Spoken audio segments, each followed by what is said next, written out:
suis Samir, donc responsable du service d'entretien électrique du laminoir, et ça fait 12 ans que j'ai intégré le groupe ArcelorMittal. Dans ce département du laminoir, il y a environ 300 personnes et on peut y compter une soixantaine d'électriciens. Et donc je manage ces 60 personnes du service électrique. En tant que responsable d'un service d'entretien électrique chez ArcelorMittal, mon objectif numéro 1 est d'assurer la sécurité de mon personnel. Ça veut dire respecter les règles de sécurité pour être exemplaire et les faire respecter.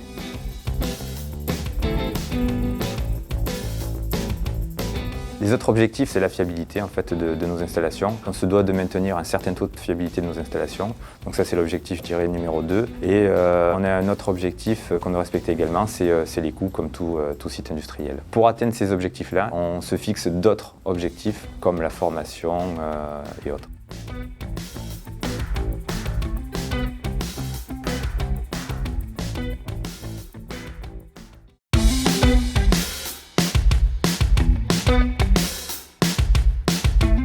On a tous les matins des réunions pour analyser en fait, les incidents de la veille. C'est-à-dire que les équipes postées qui sont présentes tout le temps réalisent des comptes rendus d'intervention suite à des pannes.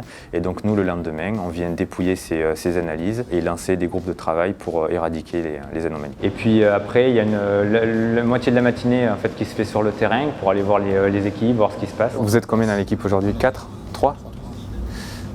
J'avais prévu de faire un audit avec vous. Ouais, par contre, moi je l'aurais scanné après l'avoir posé. C'est comme ça la procédure.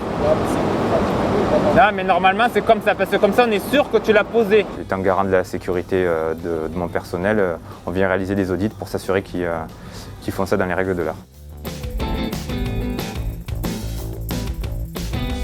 Nous sommes sur le problème en fait, du pilotage du moteur de la table enfournement. Donc on était en train de regarder et d'analyser en fait, pourquoi est-ce que la table bloquait. Tout est géré de façon automatique. On a des remontées d'alarme pour les opérateurs, les exploitants et également pour les dépanneurs.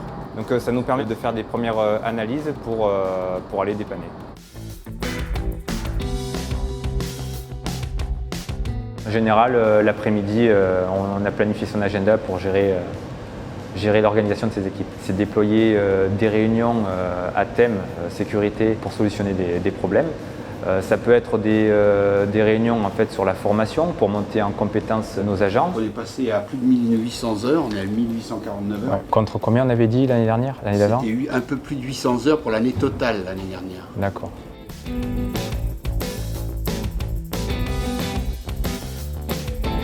Il y a des réunions également qui sont planifiées pour maîtriser les coûts de maintenance.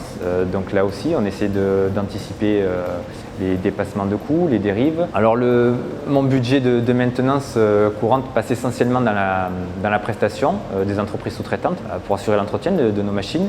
Mais il passe également dans la réparation des moteurs qu'on aura dégradés. Et puis, bien évidemment, il y a un dernier volet qu'on essaie de développer au maximum, c'est de dépenser de l'argent pour moderniser nos installations, réaliser du progrès, fiabiliser nos machines.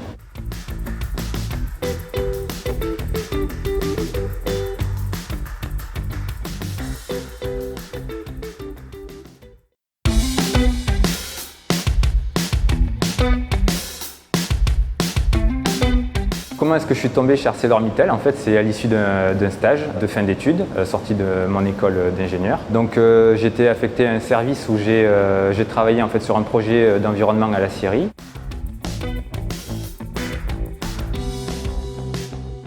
Ce qui m'a le plus marqué quand je suis arrivé, en fait, c'est les technologies mises en place dans le secteur sidérurgique. Je ne m'attendais pas en fait, à ce qu'elles soient aussi complexes. On a des outils gigantesques et on arrive en fait, à contrôler des précisions de l'ordre du micromètre sur nos produits. Donc c'est assez impressionnant parce qu'on arrive à compenser tous les jeux mécaniques de nos installations.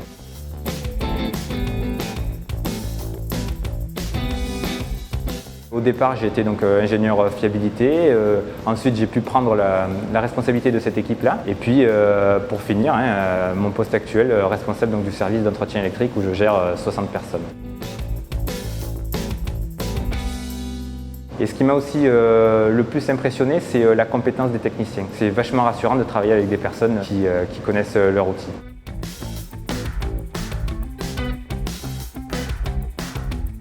Bien évidemment, on a des contraintes comme tout le monde, mais on a un périmètre de jeu qui est assez ouvert. On touche à la technique, on touche au management, on touche aux hommes, et donc c'est ce qui est super intéressant.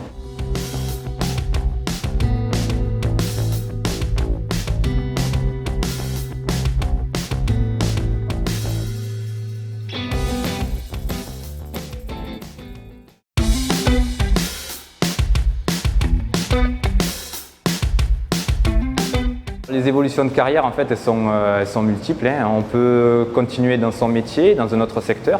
Il faut savoir que nos métiers sont très complexes. On peut être affecté à un autre département, dans le secteur électrique aussi, pour apprendre un nouveau process, donc, et rencontrer de nouvelles personnes, etc. Mais on peut aussi en fait changer de métier, donc passer du côté de l'exploitation, passer côté secteur achat ou dans les services centraux pour gérer les secteurs du dépannage électrique également.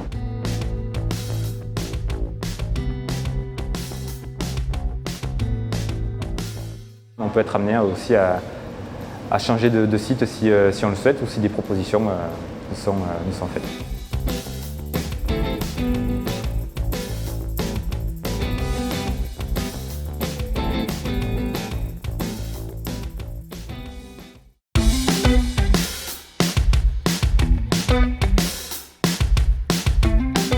En France, on prend à peu près 700 stagiaires. Le site de Fos en compte à peu près une bonne centaine. On embauche pas mal de stagiaires à l'issue de leur stage, donc c'est une grosse opportunité pour eux pour nous rejoindre. On recherche des électrotechniciens, on recherche des instrumentistes. On peut rechercher des personnes issues de formations type DUT, génie électrique. En fait, on se bride pas. Ce qui nous importe, c'est que les personnes soient de nature curieuse, intéressées, qu'on les sente passionnées, que ce soit des personnes qui n'abandonnent pas à la moindre difficulté. On est là pour les aider.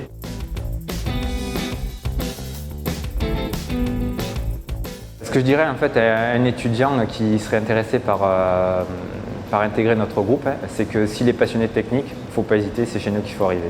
Voilà, quand on tombe dedans, en fait, on n'a plus envie d'en sortir.